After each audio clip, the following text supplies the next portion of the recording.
Hello, my name is Delaney Harvey. I am a freshman theater major with a concentration in musical theater here at CalU, and I am a member of the University Honors Program. My presentation is entitled Alison Bechdel, Destigmatize the Dykes. Now, at first, that word dykes may seem like a shocking word to hear in an academic conference setting. But I think by the end of my presentation, I can prove that it is a much more meaningful word than it may seem. I will be analyzing the work of Alison Bechdel, pictured at the top left of my screen. She's an artist, author, LGBT activist, Broadway playwright, among a million other things. But before I get into her work, I would like to explain a bit of backstory as to why this topic in particular is so important to me. Alison Bechdel was born in 1960, so when she was my age, 18 years old, it was the late 1970s. The 70s saw so much activism for LGBT rights and visibility in the media, including the first gay television film with homosexual romance, and the release of Cabaret, which, if you're familiar, is a film that is best known for celebrating homosexuality. What drew me to Alison Bechdel's work originally was her Tony Award winning Broadway show Fun Home. But as I delved into researching her work, I found so much new information about LGBT representation in her written comedy. Specifically, and the topic of this presentation, her comic strips titled Dykes to Watch Out For.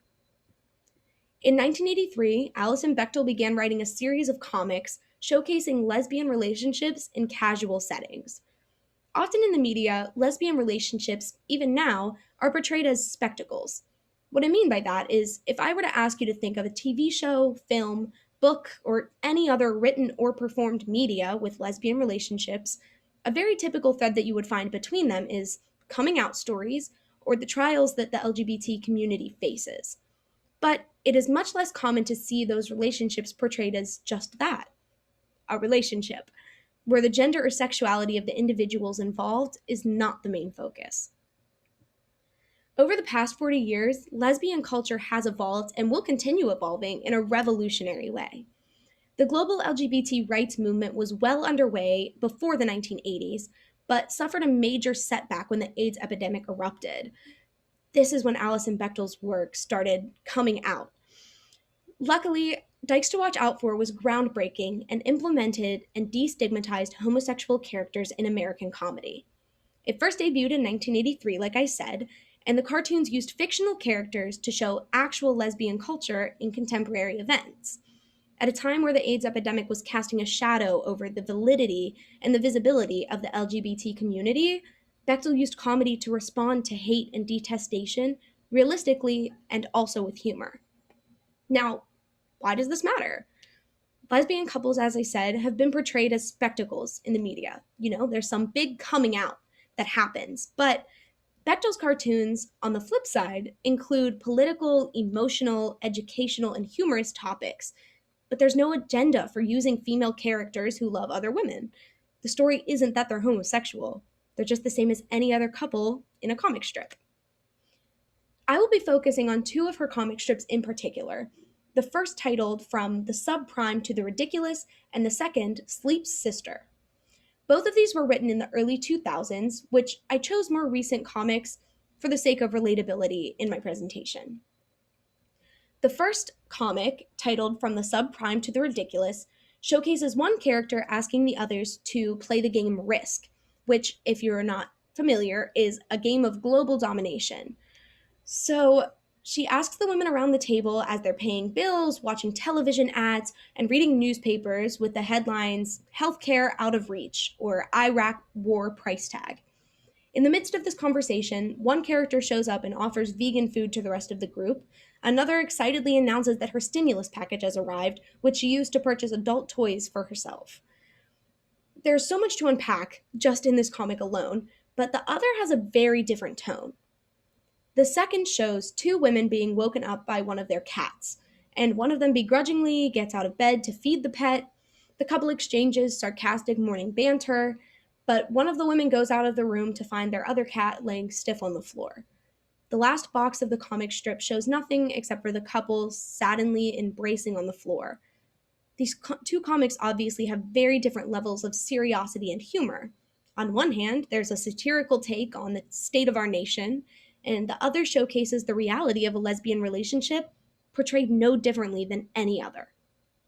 What ties the two together is the lesbian characters, who aren't defined at all by their sexuality. This is all outlined under argument on my presentation in the center column, and under other sources, I have a few quotes that I would like to share.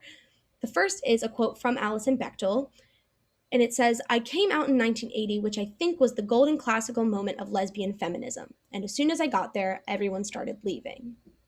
This is from a 1998 interview with Alison Bechdel titled Confessions, Comics, and Dykes to Watch Out For. This was from Off Our Backs News Journal, which is a news journal written by, for, and about women. And so when they interviewed Alison Bechdel, they had a lot of questions to ask her about Dykes to watch out for, but also about herself and her experience. So when Alison Bechdel came out, there wasn't a community there for her. She knew that there was a lot of lesbian feminism that she had heard about and talked about and felt comfortable enough coming out into, but then there was no one there that she felt she could talk to. So she wanted that sense of community, and she wrote the pieces that she wanted to read. And even now, 40 years later, I am able to experience Dykes to Watch Out For and relate them to my own experience.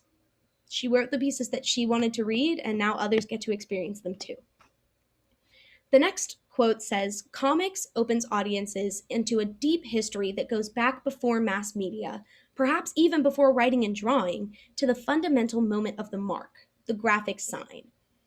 This quote is from a critical inquiry on comics and media by W.J.T. Mitchell, which I really think captures the essence of what this comic medium does for Alison Bechdel's work.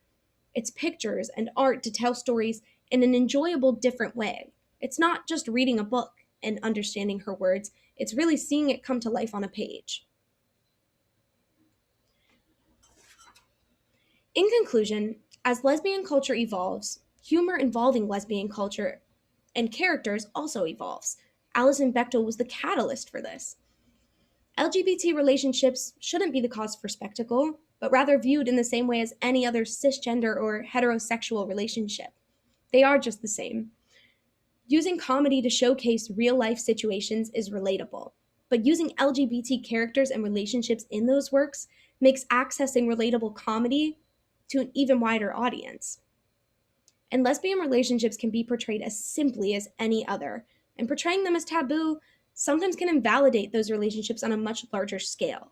When there is inclusivity, then everyone wins. So this has been my presentation on Alison Bechdel, Destigmatize the Dykes, and I hope that it has become clear that the word dykes is more meaningful than what it may seem on the outside. Thank you.